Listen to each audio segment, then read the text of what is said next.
Abahagizi b'ekibiina kya NRM bebembirire omuhandiiki mukuru w'ekibiina Richard Odwang bayeshika aha kitebe ky'ebyobururu omu ihanga kuha Emikono miliyoni 2 n'obucweka 2 eshoroziibwe okwetoroora disitulikiti zoona omu ihanga bashaba akakiiko kushujuma bakarondamu eyi barikwenda.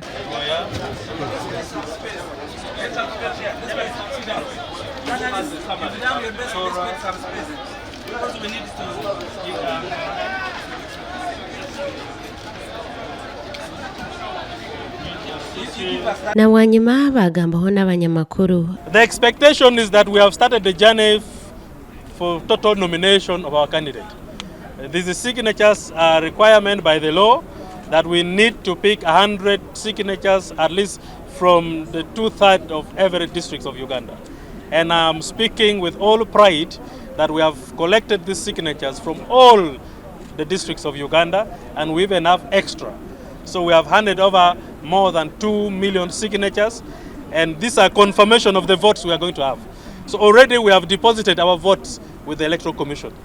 Hopefully they will start counting from 2 million and above. Abashekera b'orubajo rukakanisa gavumenti ababeire nibagabunzya ngu president akuza Kwetsimba. Abantu boogera ne basuubiza bingi naye tebyeraliikiriza nnyo.